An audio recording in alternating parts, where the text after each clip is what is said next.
En odiechieng' mogik mar higa 2022, higa mosedichie moloyo nyaka ne Ramogi TV donje e yamo. Nyakwara Mugajwang', wamedo mana goyoni erokamano kuom bedo kodwa higani mangima.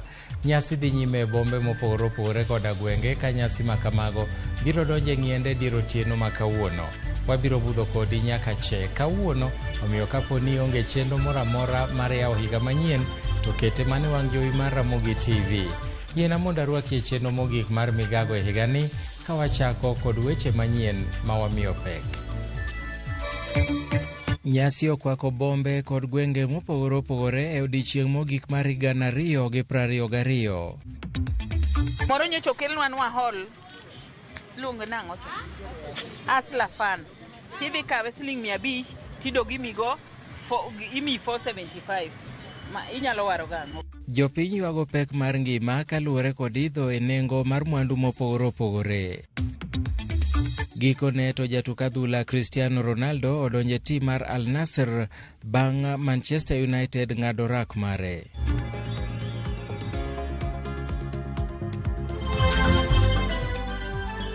Mana kamano nyakwara Ramogi machiegni nyinga Milton Ochieng'.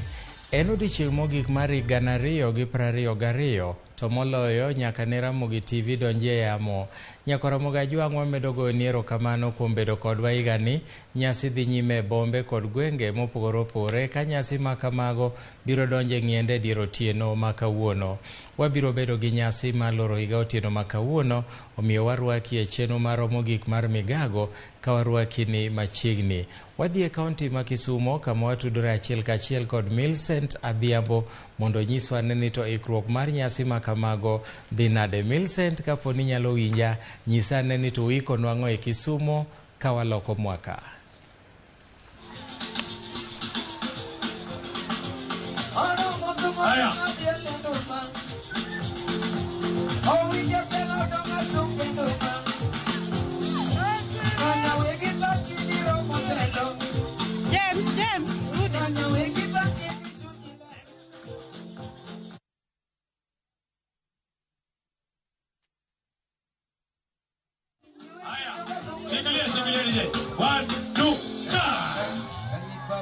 One briefing at one to Fadali Mheshimiwa. You're there. Yes. Mana kamano Millicent Adhiambo ikore mar miyo walero wi ikruok matimore Kisumo ma loko mwaka gi e thuolo ni. Millicent, kapo ni kori nyalo winja, thuolo en mari mondo inyiswa ni to chenro ma kamago timore kanye to gin ang'o giri mitimo ne ikruok ne loko mwaka. Donjo kane matek kabisa. Donjo ke judo nyaka nomene. Weche tek kane mokinyali. Erokamano nya Milton achiel kachiel kwa wuok e alap makirembe mabende yudore Kisumu West Ward kuma bende wane nyasi mare ma obag kod women representative kata jaod bura mamiyo Rosa Buyu ka inene ka endi osedonjo ka endi kendo adwani oledna mana machuok ni to nyasi ni endi en nyasi mokwongo mabende obago ne rowere ka gitieko higa. Ang'o miyo nobago nyasi ma kama endi to en gi chenro mane ma ogeto gi nyasi ma kama endi. Machiegni kuno Magajwang' mondo wawinji kapok aloso kod rowere mondo gimbe gimiwa mor ma gin godo. We jaod bura mondo miwa pache kotenore kod nyasi mobago ne. Machiegni Mheshimiwa, king'iyo kamera inyalo nyisa ni to nyasi mibago ne nikech aneno ka nyasi otedore Kisumu kaendi nochakore tarik 24 odhi rumo tarik 2 ka wan kod nyasi mopogore opogore to kaendi bo aneno ka kachungo ward ma Kisumu West kaendi be neno ni rowere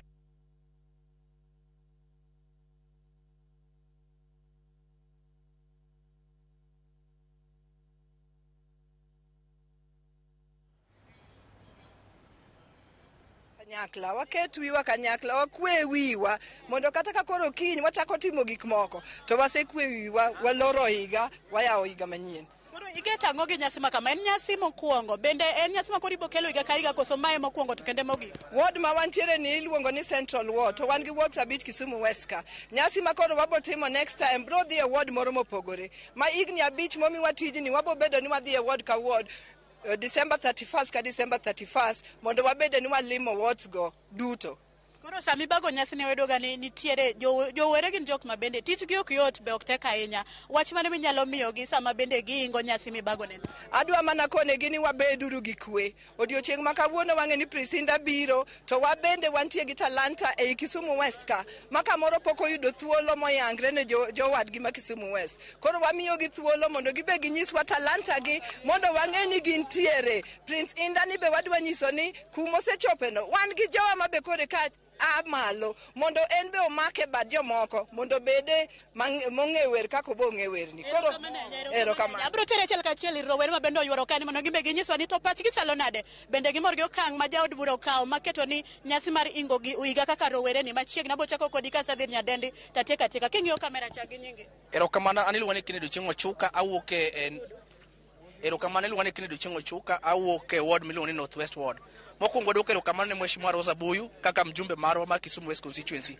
Pok wabedo gi nyasi machalo kama odiochieng' ma kawuono. Tene jaod bura mokwongo miwa thuolo kaka jomatindo. Kendo wamor kabisa gi thoro mar wach maduong' odiochieng' ma kawuono en ni mondo kaka jomatindo wabed kanyakla, waket wiwa kanyakla. Mar ariyo wadwa ni wang'is talents mikwa nikech Mheshimiwa en ng'ama value youth. Ong'e ni youth e jatelo makiny. Wadwa ni mondo yudhe wa mang'eny mani Kisumu West Constituency mondo show talents mikgi.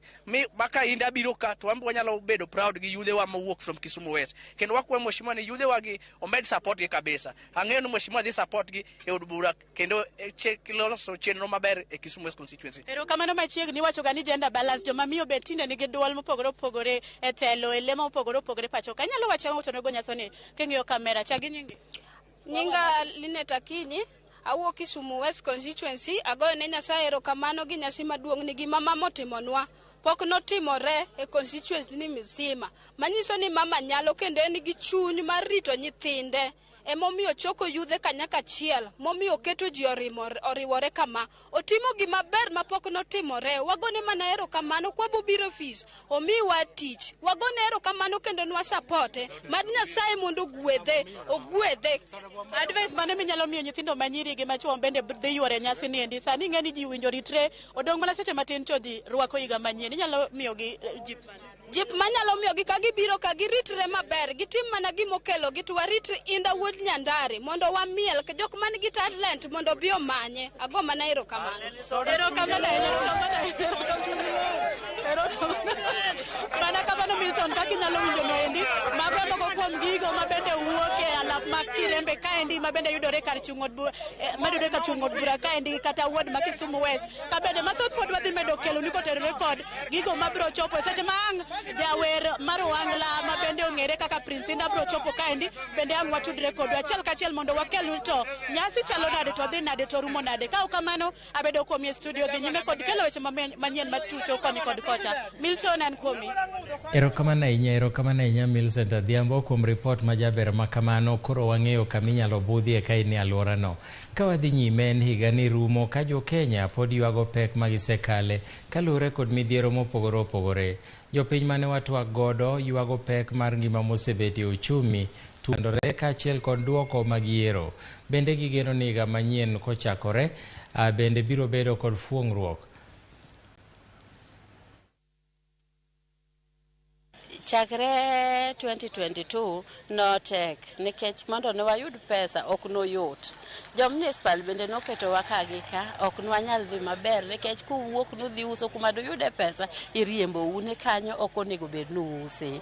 Watemo mwadoge dukni nogerwa chichwa. Ne chichwa kanyo adier mondo ne donji use ok oyot nikech kastembe ni ong'eyo ka neni street kokalo to neni. To ka ine yie kucho mondo neni tek omiyo ok no yot kodwa higa morumo. Koro wan wakwayo kaka governor Nyong'o ma wan godo koyie mondo wenwa kaka wan joma use street wasoda to wabede wi kabros wanyalo bedo kando to ausi mondo wayud pesa wayud kaka watero nyithindo school nekech gima wayuago kaka nyithindo dwa somo uchumi tek.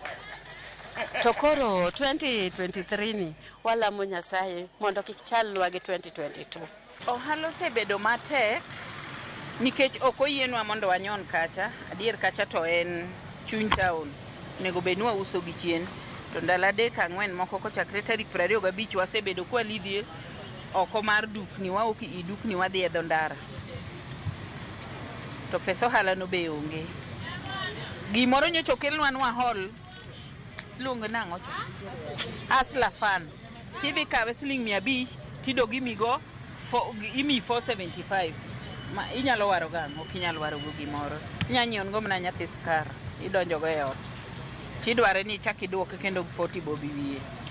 Iwuondi ni kikorumo tichak ikaw manyien, to kikaw manyien timedi mana 40.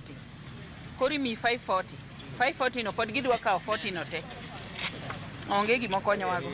Adwa bedo gi geno ka Aslani nomiwago kata ni 10. Lokuru go nyaka higa to duok maonge wiye. 2022 ni ok osedhi kodwa maber nikech corona bende nitiere. To corona no Kisumu ka bende tich teke nikech Kisumu ne bedo Europe. Wajo ohala waseneno matek kabisa. Pesa onge, nyithindo dwano dhi skul, wambe wadwano wayud gimoro matin, chichni to gernwa ndi.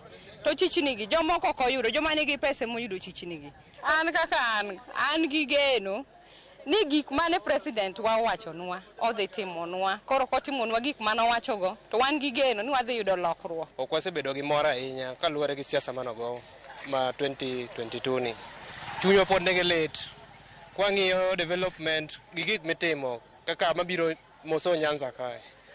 Ok waseyudo gik mabeyo. Sirikal chal ka gima sirikal olengea other parts machalo Rift Valley gi Central. Wanyo kaka Kisumu kwa mor. Kaka youths be project mane youths owinjo ni yudo sirikal ong'ado oko.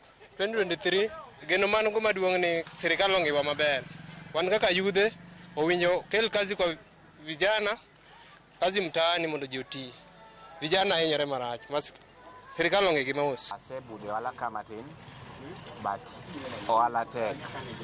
So far 2022 nwago kura to nwabedo promised a lot of things gi our president. Nowacho ni youth obomiyo pesa manyalo timo godo ohala. So far kineno kaka youth suffer, kineno ka youth bedo involved e gik mang'eny. Geno man godo en ni president nowacho weche mang'eny, no promise ji mang'eny. To daher mondo mi akwaye ni oket geno go, oket promises go, ochopi. Kata ka tek manade to tem. Ramogi, weche machopono e thuolo ni gin mag lit kod kuyo e sama koro yangore ni Papa mane osedhi retire Benedict mar 16 ong'ielo rengo. Papa Benedicto mar 16 nowito ngimane okinyi ma kawuono saa 5:30 saa mar Afrika ma Ugwe. Papa Benedicto noninde kar jot mare mar Mater Ecclesia Monastery.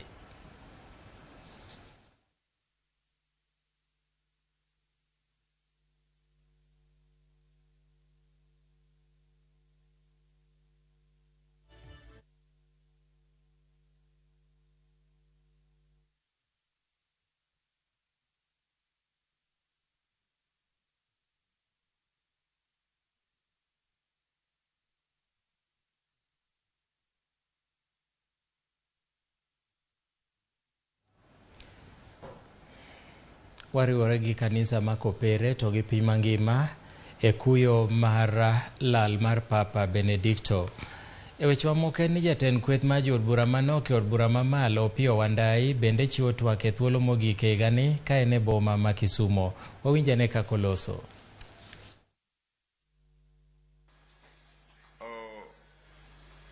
Wachiwo milomi mar loro higa mar 2022 kendo mar chako higa mar 2023. Wan kaka kweth mar Azimio manie od bura mamalo wan ga agenda ma waseketo piny mwadhi luwo higa mwachakoni, kendo wawacho ni mokwongo wadwaro ni sirikal mar Kenya Kwanza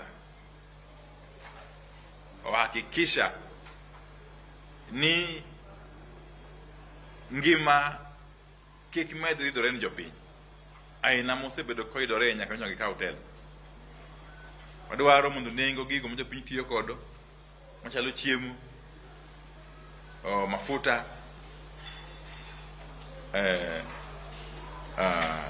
kod mamoko mondo odog piny kama ne gintie kane pok jogi okawo telo. Wachako wawacho ni wach mar somo en gima duong' ahinya. Wadwaro mondo jatend migawo mochung' ni somo ogoko mondo ler jo Kenya diere makende, nikech gisiko giwacho weche ma opogore opogore mok nyis jopiny gima gichung' ni. Achiel kuomgi en wach mar school fees. Wadwa ng'eyo ni to school fees odhi malo koso dok piny. Mar ariyo, wadwa ng'eyo bende ni to sirikal bro dhi mbele kod jolo mbalariany mag jopiny koso. Wadwa ng'eyo bende ni to sirikal timo ang'o e weche mag dwaro mondo omed yuto mag jogo mapuonje mbalariany kod jopuonj bende mag skunde. Wan kaka Azimio wabiro chung' kod jotich duto te mondiki, gibed jotich mondiki e sirikal kata jotich mondiki gi ji wegi kod kambe mag ji wegi. Wadwaro mondo wach mar msara mondo ng'i, to moloyo duonde meg jotich machalo trade unions mondo mi thuolo kod teko mar kedo ne jogo ma jokanyo gi. Wach mar pur, wadwaro mondo sirikal oler ne jopiny ni mbolea mane giwacho ni nengo ne oseduogo piny ne kanye. Nikech sami kiwuotho e duke gi kamoro amora mbolea no ok nere, ok yudre. Oda mondo mbolea no okel machiegni ne jopiny to kod kodhi bende maka ang jopiny kata jopur chako tich mar chwiri to gichak ka gin kod mbolea to kod kodhi moromo e nengo mowinjore. Achako wawacho ni weche mag yiero kaka Azimio wasebedo kod ywak makende ni yiero ok osebedo kitayo yo mowinjore. Koro wadwaro ni ka higa chakore kik sirikal maruto tem loko kata loso duol mar yiero kendgi moko gi dwaro pachi kata gikawo paro mar jo Azimio kod jo Kenya mamoko. Nikech ka gitimo kamano to wadhi pingo wachno. Ka gitemo ni giloso duol machielo mar yiero bang' Chebukati wuok, kendgi moko gi kawo pachwa, to wadhi pingo wachno e okang' mamalo. Wadhi kwedo kendo motegno ahinya, kendo wadhi kwayo jo Kenya mondo ogwoko motegno mondo ping wachno. Okay? To wachako wawacho ni jo Kenya nyaka bed ka gigeno ni ka hada bed ni ngima tek machal nade e bwo sirikal mar Kenya Kwanza ni, nyaka ging'e ni wan kaka jo Azimio wan kodgi, wan gi jopiny, kendo wadhi kedo nigi mondo ratiro margi kik keth yo moro amora, mondo gibed ka ging'eyo ni Azimio pod ochung' ni ratiro mar jopiny kendo dhi kedo nigi e yo moro amora mowinjore. Koro kwachako higa wachakuru ka wan gi geno ni sirikal ok bi dhi mbele kod timbe machage timo nyaka nyogi kawo loch dwe mar 8. Nikech Azimio dhi tiyo tije ei bunge kendo oko mar bunge bende. To moloyo katieko, wach mar ndiko jopuonj. Wadwaro ni sirikal mar Kenya Kwanza ondik jopuonj te mosetiegore. Mana kamano nyako Ramogi kaka nowacho motelo en ni Papa Benedict mar 16 weche machoponywa nyisowa ni owito ngimane kar saa 5:34 makawuono. Papa Benedict owito ngimane e kar jot mare mar Mata Ecclesia Monastery. Papa Benedicto osebedo ka tuore kuom thuolo malach, kendo odiochieng' manyocha Papa Francis nche nogolo ote ne piny mangima ni mondo oganda okwane Papa Benedicto. Kara kamano, weche mochoponwa en ni Papa Benedicto mar 16 ong'ielo rengo okinyi ma kawuono. Ramogi wabro kawo yweyo marwa mokwongo e chenro ma mogik mar Migago higani, to kapok wakawo yweyo adiote achiel madwani mondo asom Ramogi ma ochieng'o mwanda kawuok Amoso Kanyamkago owacho ni Nyasaye oket chuny Papa Benedicto kamokwe.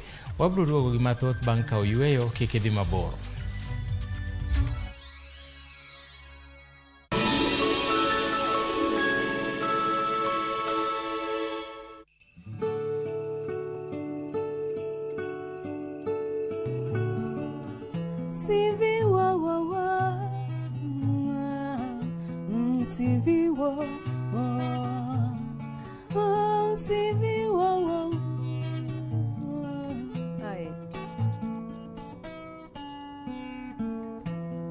Moto yo balinga kamingi na bolingo pakoki kajonje ya via koma na yere belendela afla ye ansovole de Nyakwara Mogi nyinga en Adoyo Afrika. Adwaro ni hawi maber mar higa manyien.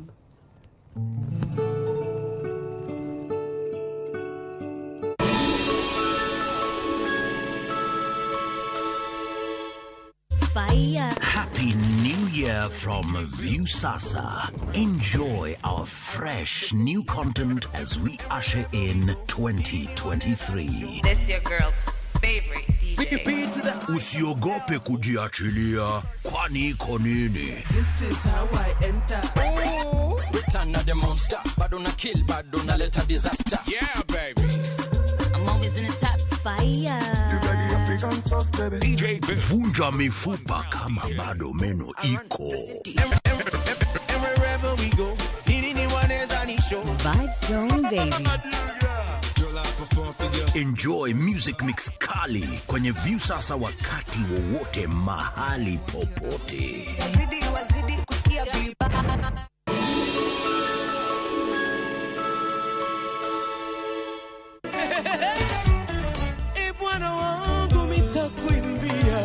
Mano doko pamo, mano doko miel, yae, mano doko pako. Kuom Yesu to duto te nyalore. En chenro miyude mor, en chenro mar loch. Kendo Nyasaye osebedo jakora, to kendo Nyasaye osemiya loyo gik mang'eny. En mana injili kalo kod nyarasembo. Roda nyarko kitmo, kokikore gi jaseme. Ken the DJ, kod wuod karungu, Jilo Jamwaka. Mayo, injili mit.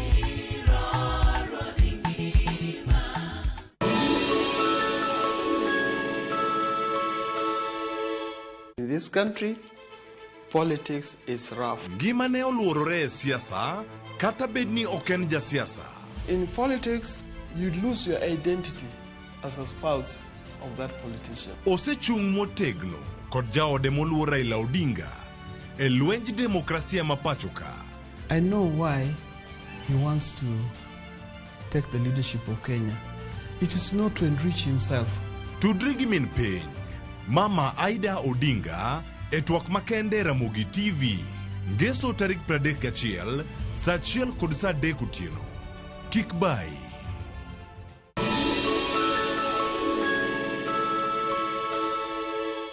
Winning on Shabeki.com is getting easier. Enjoy highly boosted odds on Shabeki.com. Kuwa Shabeki. Play now. Not for persons under the age of 18. BCLB number 416. Shabeki.com.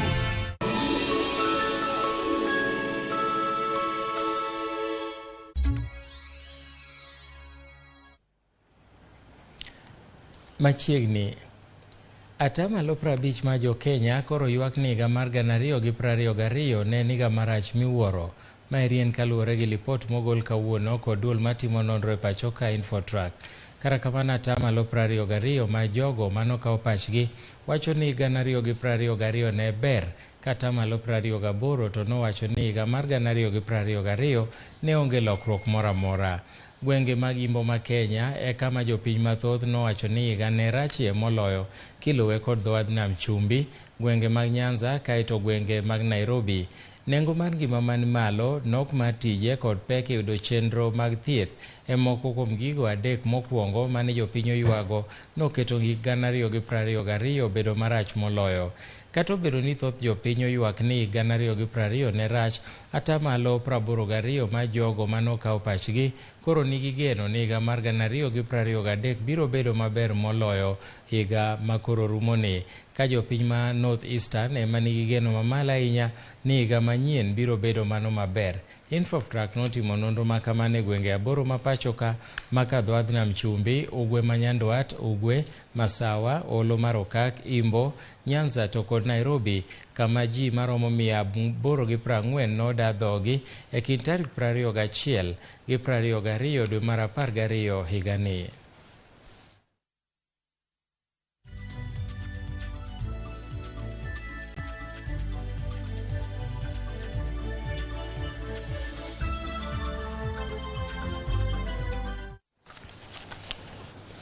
Piny owacho ochwalo chiem kony ne jodak ma Igembe North e kaunti ma Meru mar gayo kech mosebetie kaluwore kod midhiero mar oro. Kanolose gwenge ma Mutwati, apisa maduol mochung' ne gayo weche mag oro e kaunti ma Meru Gordon Nur noyango ni nitie dwaro mar chwalo kony mapiyo ne jodak ma kuonde ma oro nothiro e cham e kaunti no. Bende nitie luoro ni kata koth ma osebedo ka chwe kidam dipo ka ok oreso cham manie puothe. Peter Ndegwa, jakom mochung' ne aput manono weche mag oro, oyango ni kwan mar jok ma oro wiyo pod medore. The drought situation progressed to alarm. We call it alarm, where all the drought indicators were below normal. I want to say that we receive October-November rains. These rains are not adequate. Agriculture and crop may not progress to maturity. The situation will not be normal. We'll be having food insecurity. We understand that the next rainy season is not looking good. So it is likely that this number will increase despite the short rains that we have seen around the country. So we should not be comfortable based on the rains that we have seen. We believe that this issue will be there for at least the next 12 months. In addition to that, we need to understand that there is more than 2.5 million herds of livestock that have been affected. So livelihoods have been affected. Those will take a long time to be able to bring back. Ten County ma Nakuru kokalo kuom bad migawo mar thieth ogolo lipot mar muoch mar tuo nyaldiema e kaunti no. Lipot no yango ni migawo mar thieth noliek ne keses 2 mag jogo mani chich ni ne nigi tuo mar nyaldiema tarik 19 dwe mar 10. Wachore ni ji 2 go noyuoro nyasi mag arus e gwenge mag Limuru e kaunti ma Kiambu, kendo ne gichako bedo gi ranyisi mag tuo no. Ji 6 mamoko mawuok e familia achiel e gwenge mag Naivasha bende wachore ni noyuoro nyasi no. Ten County no bende oyango ni chenro mag fwenyo jotuo osebed kitimo ka tarik 28 dweni ji 5 noyangi ni nigi tuo no. Chakre tuo no muoji e kaunti no, sub-counties ma Naivasha oseyudi gi ji 4 ka tuo no. Agituo no ka koro Nakuru North osendiko ng'at achiel, bende kwan ji maromo 28 oseketi e nonro ka ji 4 nyoketi e nonro e seche 24 mokalo. Ten County no kokalo kuom migawo mar thieth okwayo jodak ma kono mondo ritre gi weche mag ler kaka yo achiel magayo landruok mar tuo no. Pim kod thieth ma jotuo bende dhi nyime ne jogo mosebedo gi tudruok kod jotuo ma bende oketi e nonro.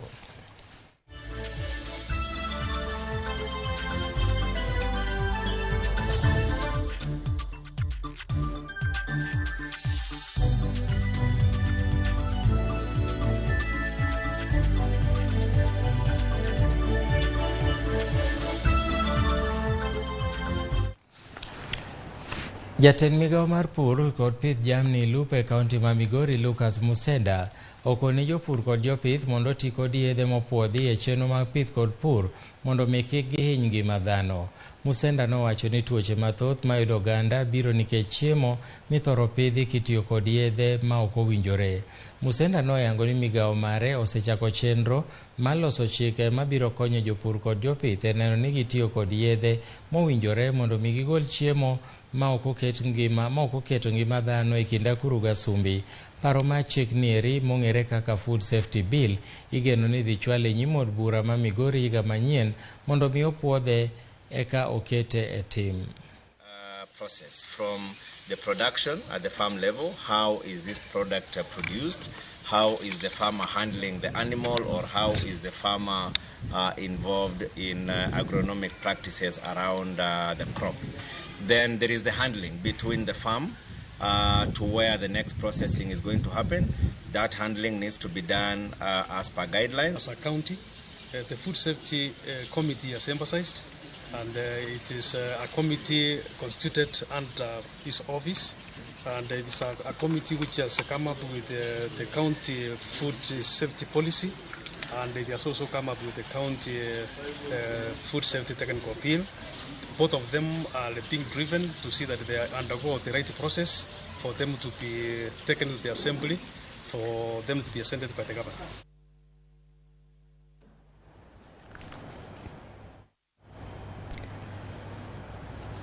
Manakamano kawadhi weche mag tuke ni jatugo masulwe mar piny Portugal Cristiano Ronaldo ma bende en jatugo mar Manchester United oriwore gi klab mar Al Nassr. Ronaldo ma jahigni 37 ibiro chul siling bilion 26.5 higa ka higa. E juma ibiro chule omenda maromo siling milion 493 ma Kenya.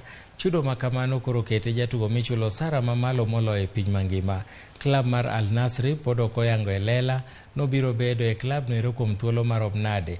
Dwe mar 11 klab mar Manchester United notieko rak margi kod Cristiano Ronaldo. Ronaldo notugo ne Manchester United tuke 346 koloyo negi gonde 145.